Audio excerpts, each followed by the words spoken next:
बिस्मिल्लाहिर्रहमानिर्रहीम। अस्सलामुअलैकुम।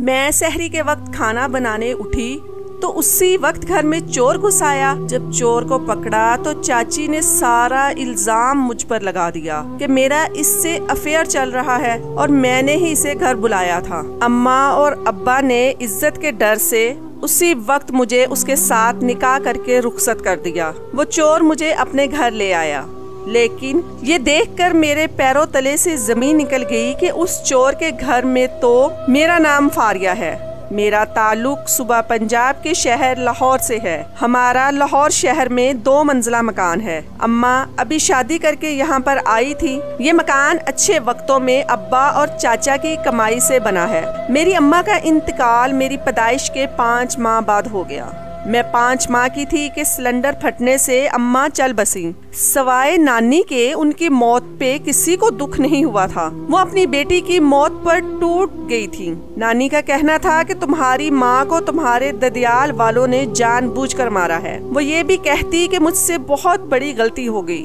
तुम्हारे बाप से अपनी बेटी की शादी कर दी। ये अरेंज मैरिज थी। मेरी दादी जो हयात नहीं है, उन्होंने ये रिश्ता तय किया था। असल में अब्बा अपनी भाभी की बहन से शादी करना चाहते थे, लेकिन दादी कहती कि पहले ही मैं एक चालाक लड़की को बहू बनाकर ले आई हूँ, अब दूसरी बार ऐसी गलती नहीं कर सकती। मुझे सीधी सादी सी बहू लानी है। नानी को उन्होंने कायल कर लिया था।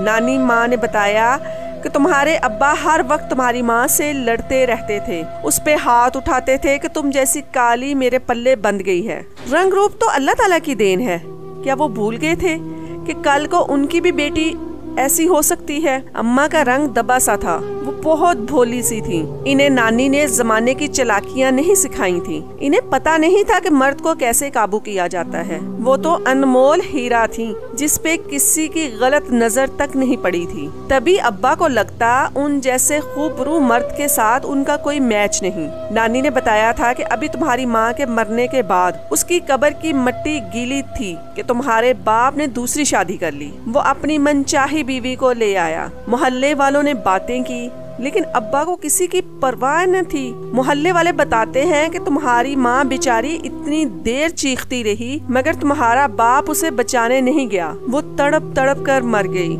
यकीनन ये सब तुम्हारे बाप की साजिश थी। दूसरी शादी के शुरू के दिनों में ही उनका अपनी बीवी के साथ बाहर आना जाना मामूल था। अम्मा को तो कहते थे तुम हड हराम हो, बाहर घूमने भी न ले जाते। कभी बीमारी में खाना ना बनाती तो अब्बा मारने तक उतर आते थे। अम्मा ने ये सख्तियाँ कभी झेली नहीं थी। वो डर जाती थी। मेरी वजह से वो सब बर्दाश्त कर जाती कि बेटी को उसके बाप से कैसे जुदा करेगी। जो चाची पहले अब्बा के मुतालिक बातें करती थी, अब अपनी बहन की शादी मेरे बाप से करवा कर बहुत खुश थी। वो यही तो चाहती थी कि पूरे घर में उनका राज हो। अब्बा ने तो चाची को सर पर बैठा लिया था, हर बात उनकी मानते। नानी को अब्बा से बहुत सारे इख्तलाफात थे। उन्हें अब्बा एक आंख नहीं बाते थे। अपनी बेटी के कातिल से भला किसके इख्तलाफ नहीं होंगे। नानी मेरा बहुत ख्याल रखती थी। उन्होंने मुझे लेकर जाने की जिद की, लेकिन अब्बा ने जिद में मुझे ना जाने दिया। मोहब्बत तो उन्हें भी मुझसे नहीं थी। मेरी दूसरी सौतेली माँ, जिन्हें मैं अम्मा कहती थी, उन्होंने कभी मुझसे प्यार से बात तक नहीं की थी। मैं इन्हें अम्मा कहती, इनसे मिलती तो वो मुझे दूर कर देती।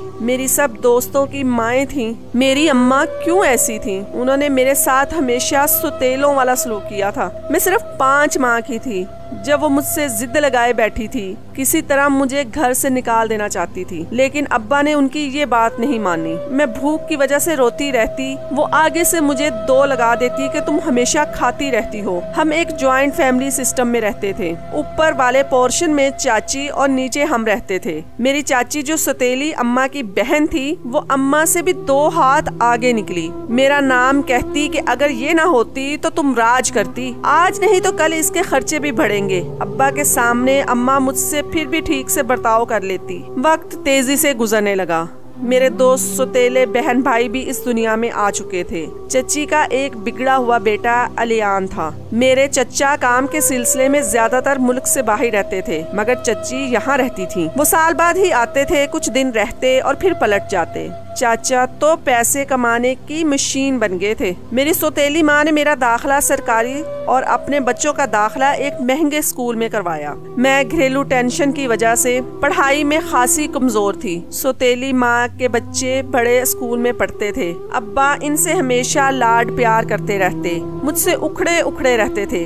इन्हें लगता था मैं जिद्दी और चिड़चिड़ी बच्ची हूँ। स्कूल की छुट्टियाँ होती तो मैं नानी के घर चली जाती थी। मुझे नानी के घर जाना बहुत पसंद था। वो मेरे बहुत लाड उठाती, मजे मजे की चीजें बनाती। मुझे घर का कोई भी काम नहीं करना पड़ता था, लेकिन अपने घर के काम मैं ही करती थी। मेरे जाने के बाद चाची और अम्मा को बहुत मुश्किल होती। उन्होंने अब्बा से कहा, इसको नानी के घर भेजा तो कहीं बिगड़ ना जाए। यहाँ रहती है तो नजरों के सामने रहती है, वहाँ न जाने क्या करती फिरे, हमें कौन सा पता लगेगा। मैं चुप कर गई। इस बार नानी लेने आई तो अब्बा ने कहा, इसे यहाँ काम करने होते हैं, ये नहीं जा सकती। नानी अब्बा पर गुस्सा करने लगी और वो लड़कर चली गई। चच्ची के घर के काम भी मैं ही करती थी। लोगों के घरों में झगड़े करवाना मेरी चच्ची का काम था। चच्ची का बेटा आवारा था जो हर वक्त गली में आती जाती लड़कियों को ताड़ता रहता था। जैसे मैंने मैट्रिक किया तो मेरी पढ़ाई बंद हो गई। मैं बड़ी होकर बहुत खूबसूरत थी। सौतेली माँ मुझसे बहुत जलती थी। मेरा रंग अपने बाप जैसा सफेद और लाल था, जबकि मैंने नैनो नक्श अपनी माँ से चुराए थे।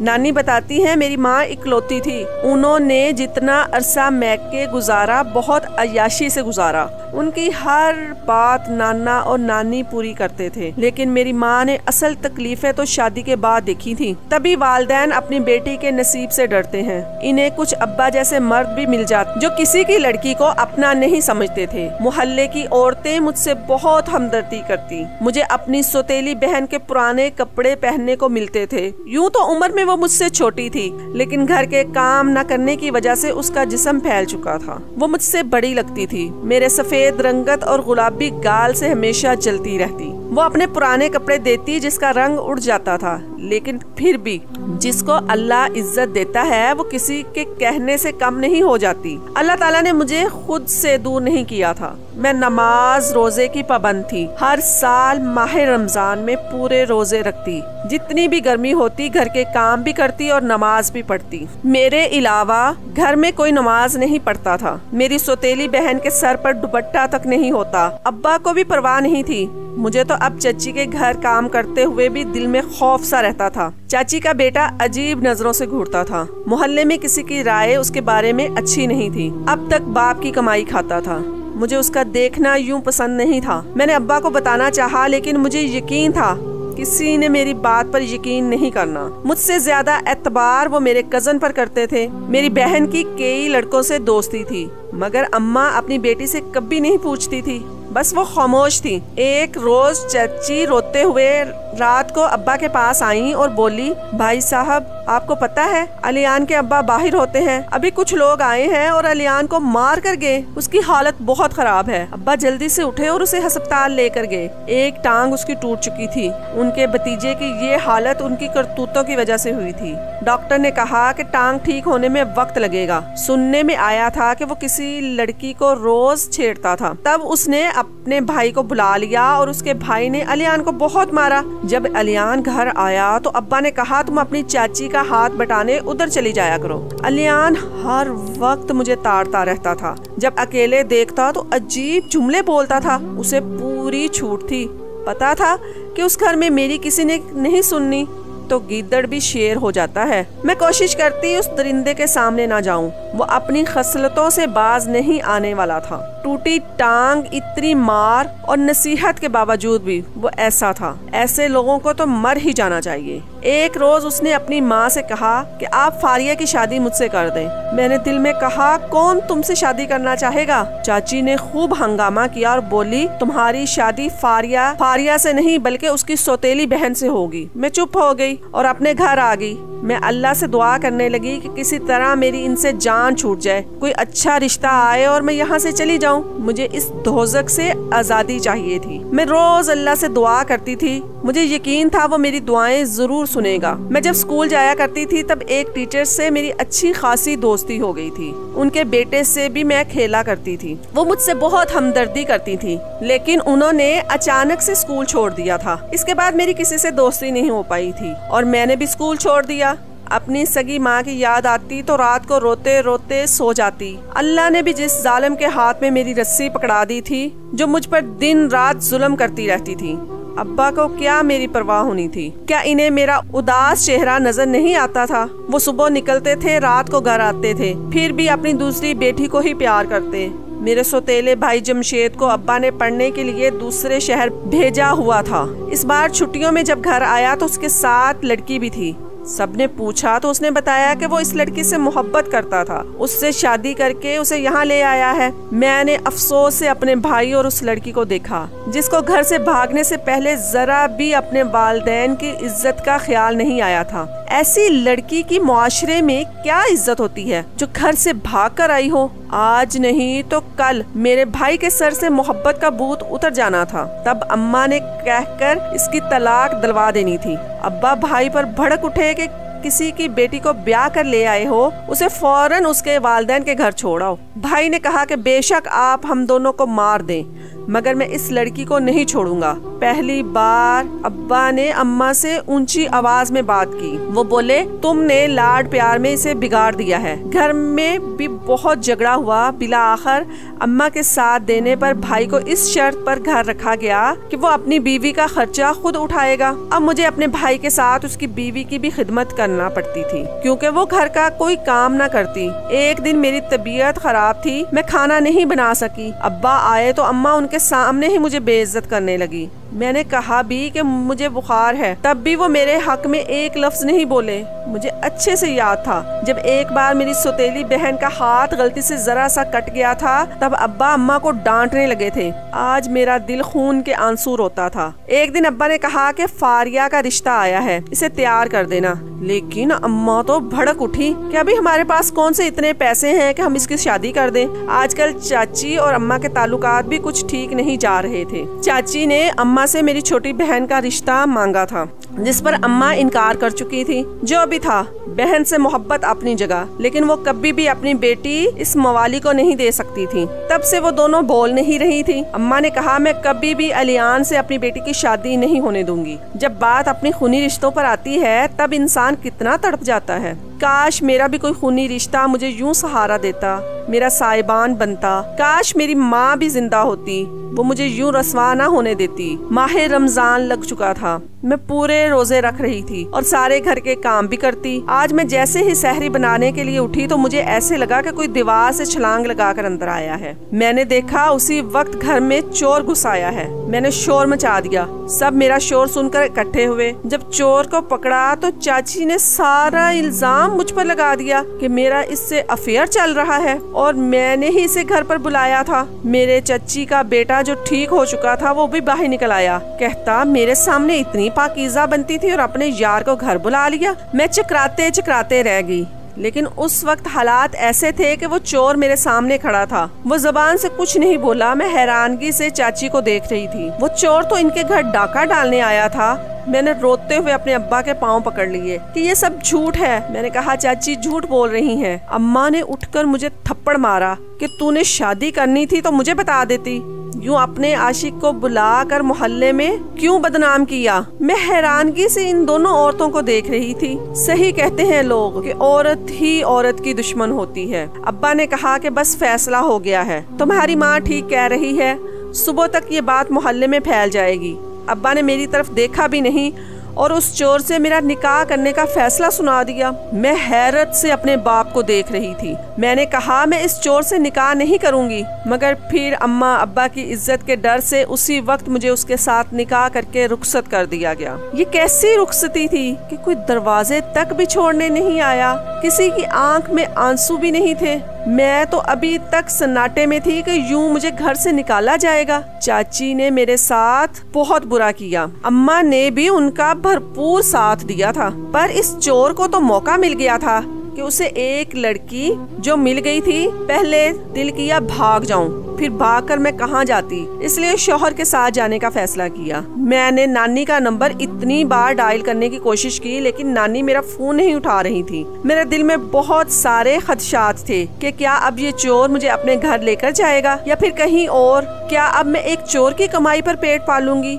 मैं सारे रास्ते खामोश रही। उस नेक बाबरकत महीने में मेरे साथ क्या हो गया था। सादगी से मेरा निकाह हुआ और मैं इस चोर के साथ रुखसत हो गई। मेरा शौहर बहुत खुश नजर आ रहा था, जैसे उसकी ये पसंद की शादी हो। वो मुझे बार बार देख रहा था। एक चोर की बीवी का माशरे में क्या मुकाम होता है, और इस इंसान का तो खुद का कोई भरोसा नहीं। क्या पता कल हो या नहीं, किसी पुलिस ने पकड़ लिया तो क्या होगा। मैं सारे रास्ते यही सोचती रही और आंसू बहाती रही। वो चोर खुशी खुशी मुझे अपने घर ले आया, लेकिन ये देखकर मेरे कदमों तले से जमीन निकल गई कि उस चोर के घर में जगह जगह मेरे बचपन की तस्वीर लगी हुई थी। मुझे समझ न आई वो मुझे कैसे जानता था। उसका घर छोटा नहीं था, अच्छा खासा बड़ा था, और उसके घर के आगे एक गाड़ी भी खड़ी थी। मेरा दिमाग काम करना शुरू हो गया कि ये कोई चोर नहीं हो सकता। वो कोई चोर लग ही नहीं रहा था। मैंने दिमाग को मजीद उलझाने की बजाय उससे पूछना ही बेहतर समझा। मैंने कहा, तुम बताओ तुम कौन हो। वो बड़े प्यार से बोला, अब तो मैं तुम्हारा शोहर हूँ। मैंने कहा, मुझे सच सच बताओ कि तुम हो कौन, मेरे साथ मजाक मत करो। और ये मेरी तस्वीर यहाँ क्या कर रही है? तुम मुझे कैसे जानते हो? तुम इतने अमीर हो तो फिर चोरी के इरादे से हमारे घर नहीं आए होंगे। वो गौर से मुझे देखने लगा, कहने लगा, मैं तुम्हें सब कुछ सच बता दूंगा। उसने सबसे पहले अपना हुलिया बदला, अपने सर से विग उतारी। अब उसका हुलिया एक शरीफ लड़के की तरह निकल आया। पहले तो वो आवारा लड़का लग रहा था। मैं हैरान रह गई कि ऐसा कैसे हो सकता है। वो चेहरा जरा जाना पहचाना लग रहा था। मैंने कहा, मुझे अब सिर्फ सच सुनना है। वो बोला कि देखो फारिया, मैं तुम्हें पसंद करता हूँ, तुम्हारे घर रिश्ता लेकर आना चाहता था। एक दिन मैं अपनी गाड़ी पर तुम्हारे घर तुम्हारा रिश्ता मांगने आया, मगर तुम्हारी माँ और चची का रवैया देखकर समझ गया कि वो किस कदर घटिया औरतें हैं। तुम्हारा बाप इस रिश्ते पर राजी हो गया था, मगर तुम्हारी माँ और चची ने इनकार कर दिया कि अभी घर के काम काज के लिए इन्हें तुम्हारी जरूरत है। तुम्हारे बाप ने मजबूर होकर इनकार कर दिया। मैं हैरानगी से सब सुन रही थी। मेरा शौहर बोलता गया, वो कहता, मैं कोई चोर या कोई डाकू नहीं हूँ। मैं सीधे और साफ तरीके से रिश्ता लाता तो कभी भी तुम्हारे अब्बा समेत कोई भी मुझसे तुम्हारी शादी ना होने देता, क्योंकि तुम्हारे घर में तुम्हारी चची की चलती है। इसका अंदाजा मुझे हो गया था। मैंने कहा, आप मुझे कैसे जानते हैं?